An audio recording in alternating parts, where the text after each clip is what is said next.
దేవదేవునికి స్తోత్రములు. ఇప్పుడు మనం చదువుకునే వాక్యం నిర్గమకాండం 35 అధ్యాయం 16-29 వరకు.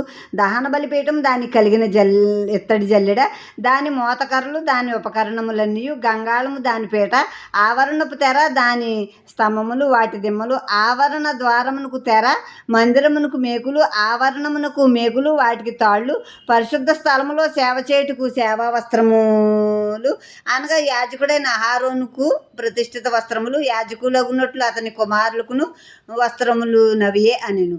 ఇశ్రాయేలు సమాజమంతయు మోషే ఎదుట నుండి వెడలిపోయెను.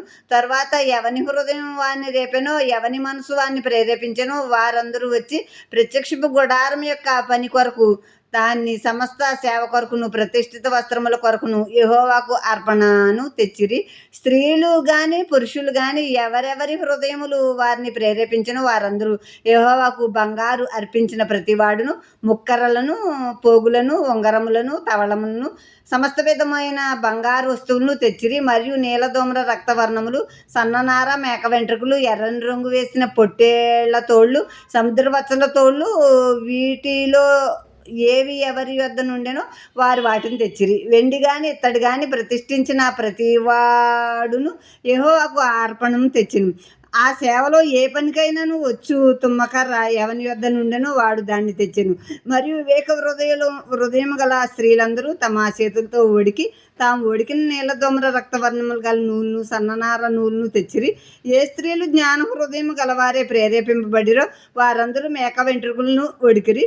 ప్రధానులు ఏపోదుకును, పతకమునకును, చెక్కు రత్నములను, లేతపచ్చలను, సుగంధ ద్రవ్యమును, దీపమునకు, అభిషేక తైలమునకును, పరిమళ ధూపమునకును తైలమును తెచ్చిరి. మోషే చేయవలనని యెహోవా ఆజ్ఞాపించిన పనులన్నిటి కొరకు ఇశ్రాయేలులో పురుషులేమి స్త్రీలేమి తెచ్చుటకు ఎవరి హృదయములు వారిని ప్రేరేపించనో వారందరూ మనపూర్వకంగా యెహోవాకు అర్పణములు తెచ్చిరి. ఇప్పుడు దేవుడు చెప్పిన విధంగా ఆయన మందిరానికి కావలసిన ఉపకరణాలన్నీ, బంగారం తెచ్చిన వాళ్ళు చెవులియి, ముక్కులు కొన్న ముక్కు పొడకలు, చెవులు దుద్దులు, మెడలో గొలుసులు, ఉంగరాలు అన్నీ తెచ్చిచ్చారు. తుమ్మకర్రలు ఉన్నవాళ్ళు తుమ్మకర్రలు ఇచ్చారు. వాళ్ళు అదే నీలదోమ రక్తవర్ణం కలిగిన వస్త్రాలు ఉన్నవాళ్ళు, ఆ దారం ఉన్నవాళ్ళు అయితే తెచ్చి, అంటే వివేక జ్ఞానం కలిగిన వాళ్ళందరూ, కానుకలు తెచ్చిన వాళ్ళందరూ తెచ్చారు. దేవుడు ప్రేరేపించిన వారు.